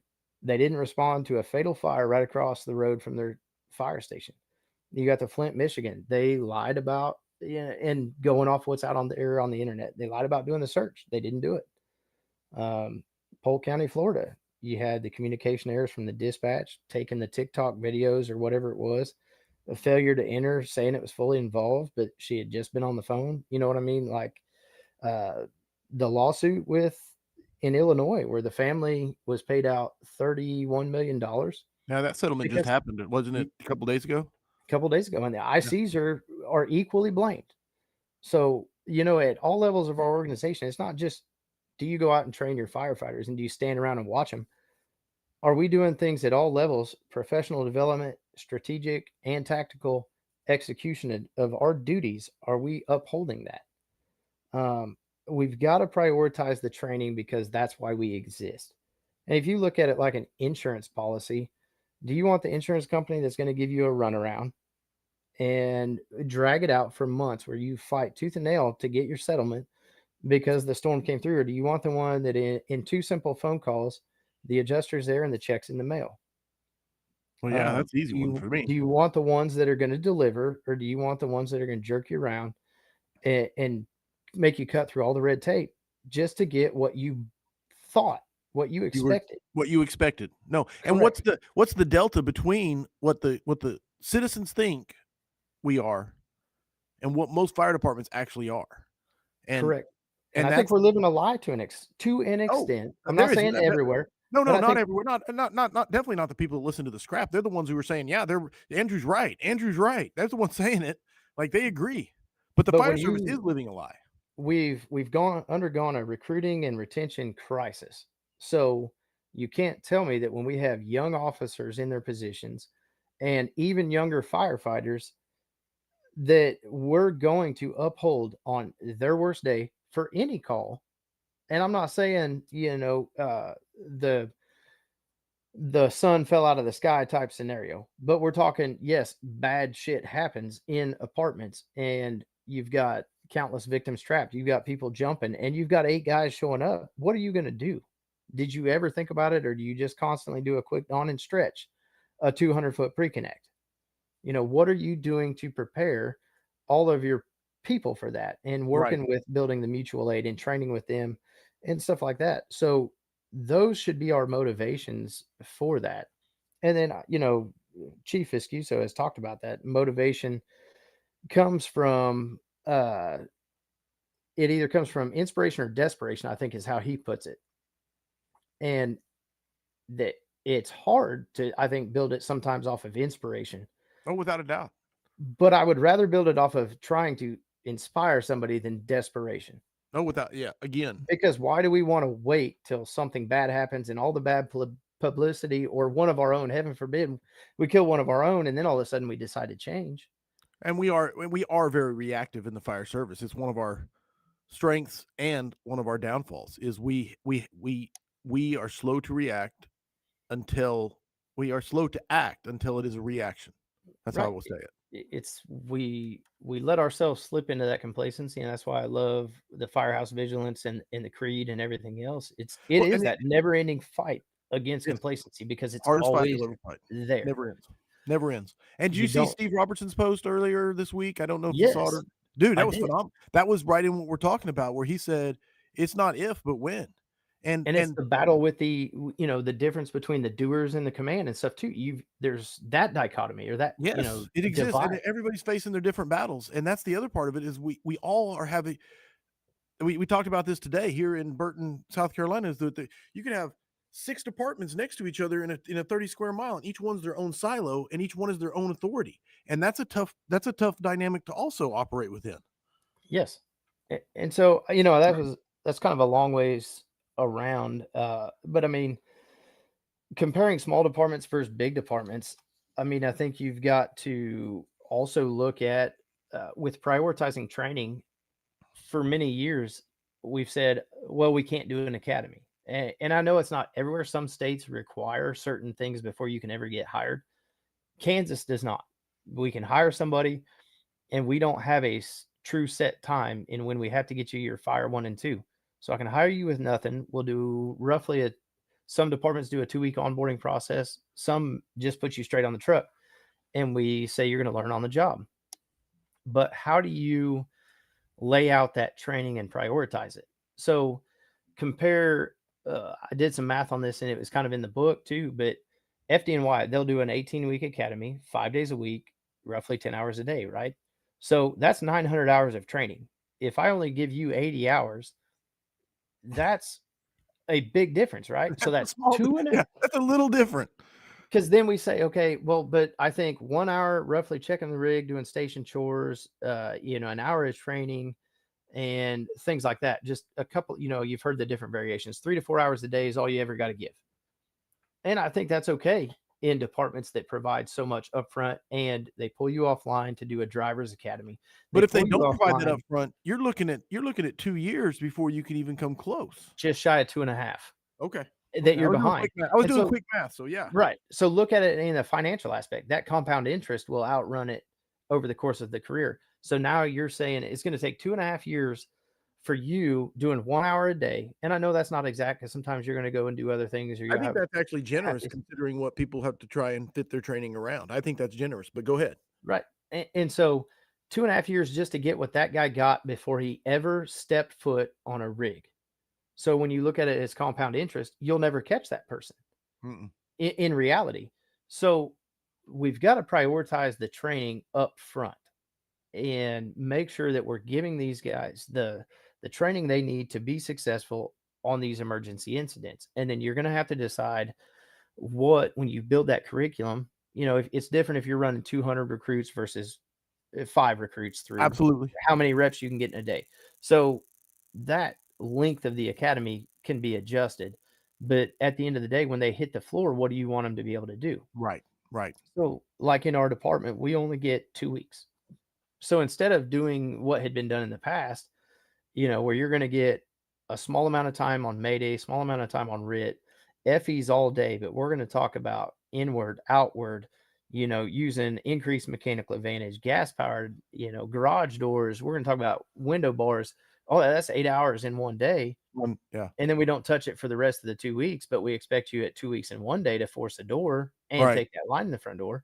You spent all day with a hose line, and then we are going to skip, go on to that next topic for the next day. Search, ground. No, liners, we're setting them up for failure without a Yeah, doubt. we're There's no setting them repetition. up. So you got to narrow that scope in a smaller department. You're going to have to narrow that scope. What's reality? What's your most likely event that they're going to go to, and narrow that in. But you've got to make that a priority. And I think we got to stop saying we can't and blaming the budget that we can't do 4 weeks, 6 weeks, 8 weeks. But our cop counterparts will send them, like in Kansas, before they ever carry a pistol and go to a call on their own, they have to go to the academy, 560 hours. Right. How many times in your city do they get in a firefight versus how many fires we go to? Whether you go to a bunch or not, say we go to 15 in Pittsburgh, where I'm from, how many times do they shoot somebody a year? Right.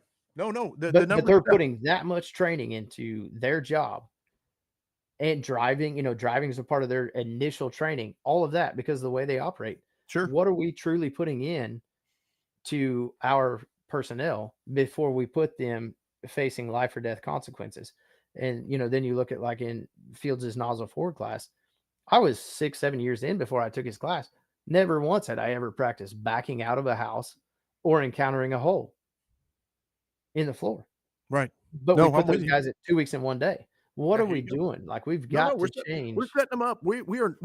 I don't want to say setting them up for failure because that's almost too dramatic. But we are not setting them up for success without a doubt. I think that's an easier statement to make and be Correct. without being exaggerative. Which I absolutely think there are places we're setting them up for failure. And So- the disciplines. Man, no, Yeah. you bring up awesome points. Now, I'm on the East Coast and I am a guest in this fire. Oh shoot. I know. And that's why, because I will sit here and talk about this stuff for hours with you. And I think it's a great scrap. So 2 things. A, we're going to have to continue this conversation, which means you have to come back on the scrap. And that's a All good right, thing. sounds good. But I also need to be somewhat respectful of the people who allowed me to come into their firehouse. And I've still got a training chief who's going to drive me back to my hotel when this is done. So all that being said, I You mean, bet.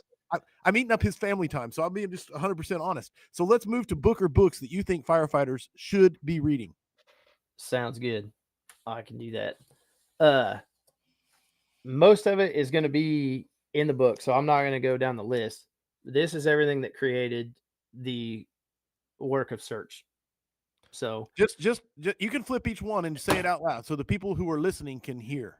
Just go Okay. ahead. We're not on that much of a time crunch. So flip it up. volunteer training drills.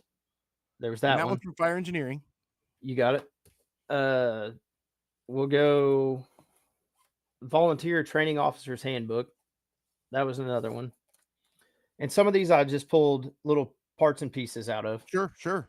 Like this one, developing firefighter resiliency. Rick George. I know and it's been company. mentioned before. Yeah, it's a good I one. always say Rick George. I forget the other guys, Gillespie, and I'm sorry, guys. I apologize. Rick Carpenter. George, and then because there is a performance or physicality component to all of our training, human performance for the tactical athlete. There was a human small piece. performance for the tactical athletes. Who wrote that one? That one is O2X. O2X. Yeah, it didn't have an author, so Okay. that was actually the group by that developed committee. that one. Yeah.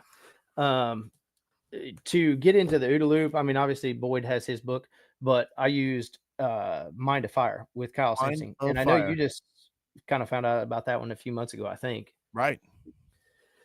I know it's not talked about a lot, but flow-based leadership. So getting in a flow state, and I think that's where we ultimately want to be when we kind of yes. Judy? So when we kind of in that training process, and we're getting into, and David Rhodes put the forward in that one as well. Right on. So that's been out for a few years. I talked about start with why, because we got to give them the reason why all of this matters. It's got to make sense of why the information we're giving them and the skills that they're about to go beat their body up and sweat and hate life for a little while matter. Love it. No, Simon Sinek. Not his best book. It's a great book. No, yes, but it's a good one. These are the two that I use that matter. I'm going to give you one more that ties in with that here in a second. The science of rapid skill acquisition. The science of rapid skill acquisition and the talent code. The talent code. And that's they helped create the biggest chunk of this book. Okay. What I wish I would have known, but Rob Ramirez told me after I'd asked him, put it all together and ask him to look at, this one dumbs it down almost even more and mirrors a lot of what is said in it. So it's Learn, Improve, and Master by Nick Velasquez. So that's a good one for anybody, a company officer or anybody that's wanting to work on instructing. That would be the book I would tell you out of all of that to start with. Just go to that book straight out. And it's, I think, $20 on Amazon or something. So I told you the other day, just a couple more, and the one that I'm going to hit next, because I learned through this process that that's actually what makes the best instructors and the ones that you are attracted to is their storytelling ability. And I didn't know it till really diving into this rabbit hole. So Unleash the Power of Storytelling. Phenomenal. So I haven't read it, but it's brand new. I saw it had some decent reviews, so I'm going to try it. And then I think this ties in very well because of the recruiting and retention crisis. And I keep saying crisis because I think it's a big deal and it's gone unchecked for too long. And it's going to have a long-lasting impact on the fire service. Absolutely. This lack of inexperience is an opportunity. But if we don't capitalize on that and invest in them and prioritize training, it's a threat because that inexperience will cost lives of citizens or our own people if we don't manage it. So the Talent War, and it is by Mike Sorelli and George Randall. Okay. One of those guys is from Black Hawk Down, and the focus of that book is on how you select people. So how are we hiring them? What are we hiring people for? Nice. And trying to not get lost in, did they show up in a suit, a 3-piece tux, whatever, to the interview process, and not just looking at that they have experience, but are we hiring for the right values, morals, ethics, those attributes? We can teach a monkey to do this job, but we need the right person. A good person can be a good firefighter. Right. So it's not just about the performance, but we got to get the right people in the door. And instead of just taking whatever shows up, we're going to have to go out and find them. We're going to have to treat it like the military. 9/11's long gone. We won't forget those men that sacrificed that day. We won't forget that day. But the motivation to serve from that event is gone. No, the societal So support from that event has faded without a doubt. it's an individualistic society, so we got to go find them. But I think that would help anybody that's on a recruiting or a hiring panel needs to read that book. And You just made a lot of work for McGinn to add all those books to the list. A lot of work. I had who was on with somebody else just had a whole buttload. I had more sitting over here. I was going to do a couple or one for every position on the apparatus, but we'll call it quit. I do think it's important for people to look into because I'm terrible about it. And I made a comment on Discord today, especially even the last year with this book. It's been an awesome passion project, but I've not done the best throughout my entire career to balance life and work. OCD and I'm ADHD, and when I get on something, I fixate on it. And no way. So you're right. You couldn't relate, I'm sure. But your book, Broken Tools, Firefighter Marriage, those are all awesome ones. But anybody that has kids, Strong Fathers and Strong Daughters and Raising Men are two awesome books if you've got kids. Raising Men. I don't know if I know this one. Have you told me about it? It's written by a SEAL, and okay. I didn't pull it up. I don't have the book. I have it on Audible. So I have aside from all the crap, my love affair with Strong Daughters, Strong Fathers, Strong Daughters. Like yes. I've sent that book. I don't know to how many. Anytime I meet a firefighter and they, I've sent out 2 copies this week because of that book changed my relationship with my daughters when they were young women, and I wish I'd have read it when they were kids. And I wish I'd have read it when my stepkids were younger. Both of those. No. And so I've always looked for a male version. So that's why I asked. That's you piqued my interest because I send Strong Fathers to Strong Daughters to any firefighter I know who has a young daughter or they're expecting, and I've always looked for one for a boy. Check out Raising Men. I think you'll like it. Okay. I love that. Because of the Army background, and like I said, I'm just going to mention a couple. I don't have them on hand, but I think something we forget is that a lot of this stuff's never changed, especially when it comes to leadership. Not so much, we'll get off of training for a second, but The Art of War by Sun Tzu and Meditations by Marcus Aurelius, those will show you that these same problems that we gripe and bitch about today, they've been around for centuries. So we're not inventing new ways to kill ourselves. That's been said, through some fire engineering articles and stuff like that. We're also not creating new problems and failures in leadership. So we've got to read a book. The answers are out there. So as we're winding it down, I mean, just read a book on any topic, any rank, any position. There's so many options out there. As a father, as a mother, whatever, there's books out there. Go read them and become better. You can't find it all on a 15-second TikTok video clip. I'm sorry. They are great. Social media has been great for training. It's opened up the fire service, but the full answers aren't there. No, it's destroyed the attention span. It's destroyed nuance. And there is, I think you got me going down a rabbit hole. Can't do that. Okay. Blocking it out, Andrew. No, you're good. All right. 5 questions for firefighters time. You're aware of how this works. There are no right answers. There are only your opinions. Are you ready, Andrew Johnston, for the 5 questions for firefighters version? Let's do 5.0. Number 1, you can do anything in the world except be a firefighter. What would you choose to be?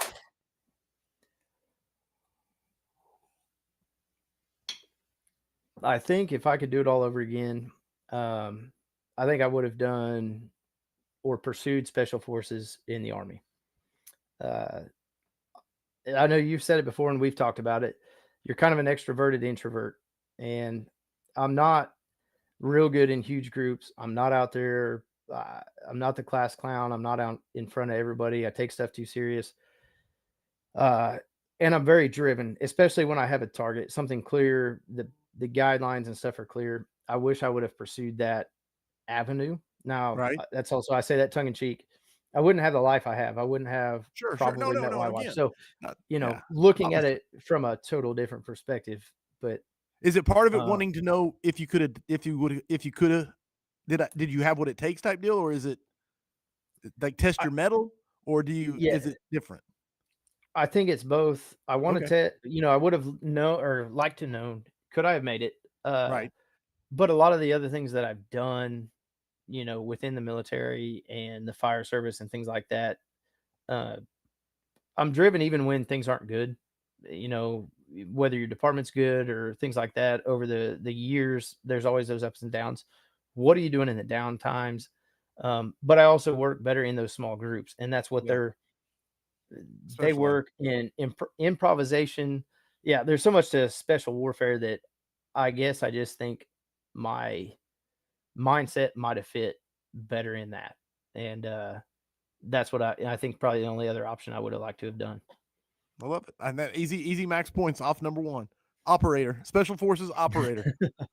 Number 2, it's Jobtown. It's time. You're en route and responding. What song are you playing while en route? This one I had to think about for a while, and I bet it catches some people off guard. Okay.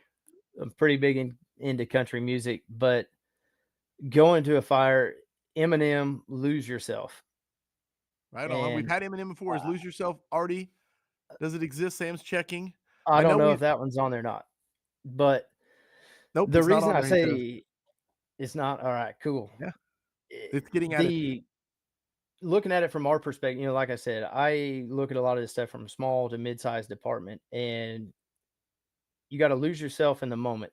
You get one shot.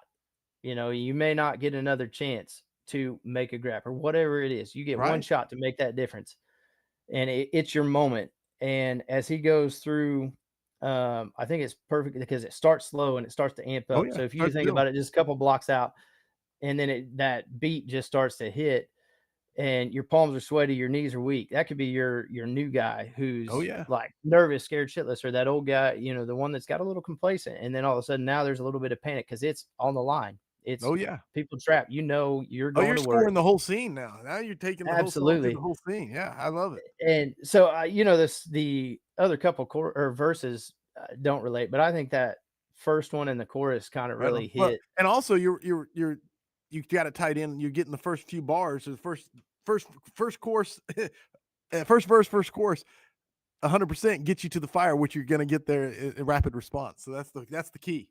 It's all You don't about the need the other. mindset. I love it. Max points, 1 for 2, 2 for 2. Cold weekend at the station. This is a brand new question. I haven't asked this one before live on the scrap. So cold weekend at the station. Checks are done. Training's done. Everything's done. Food's in the crock pot cooking. And now you're in the day room. What is the movie you always finish, no matter what point of the movie it's in and no matter how many times you've seen it, but it's the movie you're clicking through the channels, you see it and you always finish it. What movie is that for you? I'm gonna say I thought about a couple of the military ones, but I think I would go with 8 Seconds. And so I rode bulls in high school and Okay. went to college for a year doing it before I joined the army and stuff like that. So I used to be able to quote dang near that whole movie. I could have told you everything. And I think I told you ahead of time, like I'm not a big movie buff and I can't, my wife, she can remember every song like a couple chords into it when it comes on. I can't tell Right. you who sung it, what song it is. I might be able to sing along, but my brain doesn't work that way. You just So ripped off some Eminem pretty good. So I think you're selling yourself short. but 8 Seconds was an awesome movie. And then I've even used it as some parallels in training, like bull riding, but just more of grit and resiliency in the fire service. One of the things they told us riding bulls was you got to keep your mind in the middle. You heard it over and over. Your eyes in the middle. So where your eyes go, you go. And I think a lot of that ties well into the fire service, that if you're not focused on the mission or the goals, which is staying on this ride, which is rough, crazy, and never the same, each time you turn out the gate, then you're going to end up in the dirt. So if you look away or if you focus on the negative, that's another parallel I've made with it. If you're constantly focused on the negative, that's all you're going to see. So Right where your on. eyes go, your mind goes. I love it. Just like skiing downhill, you focus on the trees, you're going to hit the trees. You dang right. Aim for the gaps. Focus on the gaps, you'll hit the gaps. I love it. 8 seconds, max points, 3 for 3. You're killing it. On the clock. You got 1 minute to answer, Andrew. I don't know if you can do this. You got 1 minute. You are riding backwards, backseat firefighter, 4-man apparatus, engine or truck, your choice. You get to pick the other 3: driver, officer, and a second backseat. Who are you doing? And go.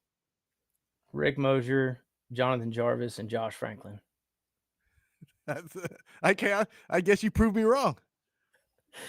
I mean, if it was a brand new question, I probably couldn't have done it. I'd have had to think on it. Boom, boom, boom. And I had a couple other very, very close ones. Is that all Kansas? Is that all Kansas, all personal? That is all Kansas and all personal. Okay. And so Rick Mosier, man, that guy knows an engine inside and out. He'd be the driver. There's no doubt. There's no doubt. He can build a rig. He's crazy. So That's like Jonathan Jarvis. I don't want to say it in the wrong way, but he's like Rain Man when it comes to apparatus. Like exactly. Yeah. Him and Dennis Laguerre are yes, they're on a different level. two of the you can't. I don't even know how you can compete with that. Jarvis, he just made captain recently on Rescue One out in Wichita. And so between him and the Nelms, that's how I met Jarvis. He's taught and tied in with them. But just his personality, because I err on that glass half empty kind of side. I'm not the most upbeat. He's the opposite. And so that guy brings me up every time I'm around him. There's always an awesome conversation, the mindset. And I need that. Sometimes it's that balance. It's that counter to where I'm at sometimes. And Josh Franklin started in Parsons, where I started. And that one's probably more personal than anything. That guy loves the job. And he ended up in Wichita after he went out there, tried to get on Wichita, and ended up with Sedgwick County, came back because of his mom. So he gave up being close to his dream, working in an urban department to do the right thing and spend time with his mom when she was sick. But that guy changed the course of my career. He's actually what took me to Wichita Hot and to that training in Edmond with Mark Von Oppen. Yeah. Okay. So had it not been for him, like I said, I loved the job, but I didn't know there was a whole nother level to it. I didn't know you could go outside your four walls, and you've talked about that countless times, that there is no walls when you get outside. I think that was another Crush quote, right? That's a Crush quote. But had it not been for him, I don't think I'd be where I am today. And I don't think I'd have the recognition and the passion for search, because my first fire in my career was a fatality fire. When I got hired on within a month and a half. So that's also why I'm big on prioritizing training. We were doing the IFSTA stuff, holding an ankle. I put the fan at the door of a 80+% involved in house, flowed water before we ever went and found this room with known occupants on dispatch. Oof. He was there that night, said, man, you guys, at least you were in there. There was a conversation that was had that I can still remember pretty vividly. But he took me to Wichita Hot, which was where I met the Nelms and learned a whole lot more about search. And that's when I had that aha moment that we're not as good as we think we are. And there might be blood on our hands. We could have been better. And the information was there. It was only a handful of years difference between when it happened. There was no excuse for us to do what we did. Some of it was that was all we knew at the time. But in hindsight, there was also other things we should have known, because we isolated ourselves. Like you said, that you had a conversation out there today. There's too much siloing still in the fire service. Yes. And, Charleston had set the example many years ago on how to recover from that. But that means we also shouldn't be repeating that mistake and have to go through their recovery process. We should learn from that and prevent it. So absolutely. Long story to say, but that's my four and why I settled on them. Hey, easy max points, and you did it in 4. Technically, you got their names out in 4 seconds. I think the answer was a little longer. I might have cheated a little bit. Number 5, final question. It never changes. Heavy fire, searchable space. Would you rather be assigned to the nozzle or first in on VES? I think that ought to be a pretty easy answer, especially just off the story I just told. That one has stuck with me through my career, and coming from a small department, we always responded with 2 engines, and search, you had to get water on the fire. You got to make those priorities, but search for a long portion of our career wasn't made a priority. So I'm going to go for that VES all day long. Just because I do believe it should be a priority. We got to get water on the fire. Absolutely. But I think with you being conditions dictated. Do what? I think with you being the lead on the work of search, if you didn't say it, I think that would call into question. There would have to be a very good be a little suspect. There would have to be an explanation. No, and there you go. The 5 questions for firefighters, according to Andrew Johnston, 5 for 5, max points, killer job this evening. My brother, if someone wants to get a hold of you, what is the best way to do so? I've told a lot of Did I people lose you? like on. I can hear you. Are you back? Talk to me, Goose. I can hear you. Oh, okay. Well, I lost Still good. Andrew. I lost Andrew. Okay. What's the best way for someone to get a hold of you? So on social media, I'm only on Facebook, but I don't have friends or anything. But you can definitely find me on there, Andrew Johnston, and you can hit me on Messenger, or I'll give my cell phone 620-778-8461, or you can use my email andrewjohnston3@hotmail.com. Love it. Challenge for the listeners from now till the next scrap. What is Andrew Johnston's challenge between now and next Tuesday? So education's key. I think that's kind of the overarching theme for the night. So if you don't already, follow all the following: firefighter close calls. You got to know about when the line of duty deaths are coming out. I think that's the easiest way of knowing when we have wrecks, people in the hospital across the country, sometimes even internationally. Chief Goldfeder does a heck of a job on that one. Firefighter rescue survey, you should be following it. Firefighter mayday survey, data not drama, and then obviously search culture should be at the top of that list. And coffee cup drills, those are easy. You can do that every morning, and they put out some pretty good stuff. If you're not enrolled in it and you haven't done anything, I would get in UL FSRI classes. Right and on. download the Brass Tacks and Hard Facts app. They're even redoing some of the videos, I believe. But with your new recruits, you can show some awesome, quick little videos on water, air entrainment, anything. They've got friction loss calculator too. Just this nozzle react. Everything about that app is just amazing. Yeah, if you don't have it, why not? It's a free freaking app with so much information. And if you're already following it, because a lot of them that are probably listening tonight may already know about most of those, then at least mention it between now and next week. Try to get some of your people exposed to it. Maybe the passive exposure will help them see why we care and that this stuff does happen. It could happen in your backyard tomorrow. Guest suggestion from you: who needs to be on the scrap?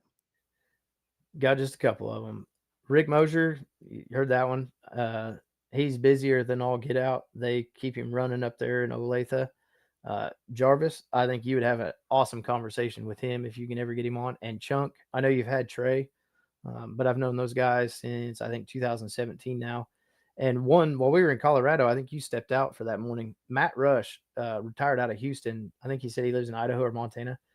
His class on standpipes, high rises, sprinklers, the whole system, that was awesome. Okay. I think you could bring him on it. Yeah, I did not get to catch it. That would be an awesome one, just to have him on and come on and talk about that whole class. Okay. Excellent. Dude, you absolutely crushed it tonight. Seriously, absolutely crushed it. I think it was so much housekeeping for me. Go to patreon.com, the Vigilantes. Go become a vigilante. Discord is up. Discord is where everything happens. Discord is where they do things like get Sam a helmet and work and support each other and have the Thursday night peer support meetings. And I'm telling you, man, the Vigilantes are unreal. So if you're not one, go become one. Sam will be posting a link for the after party. It is coming up as we speak. And I'm heading home tomorrow. I'm super excited about getting back home and getting ready for Thanksgiving. Next week, it is Corey Perrin and Frank Lieb. Corey Perrin is Crackle Magazine. Frank Lieb is part of Crackle Magazine. It's going to be an awesome conversation with Corey Perrin, Frank Lieb. And then following that, get ready. Dave Quick coming on. So you better be ready for some hose and nozzle fire behavior, just nozzle decision making. If you want knowledge, next 2 weeks, it's coming at you. As if not search overload, nozzle overload, Frank Lieb. Thank you once again, Andrew Johnston, for sharing your evening and being a phenomenal guest. And I mean this from the bottom of my heart, being a doer, taking the lead, taking the challenge that I threw at your feet and absolutely knocking it way beyond my expectations. And I know everybody on the drill team will say it. You're going to downplay it, but you were the reason it got done. And so thank you. I mean that from the bottom of my heart. Audience, I love you. You tune in every week. You make the scrap magical, and I can never thank you enough for your amazing questions, your support. I hope the tones stay silent unless it is burning. This job will never be safe. So stay smart out there.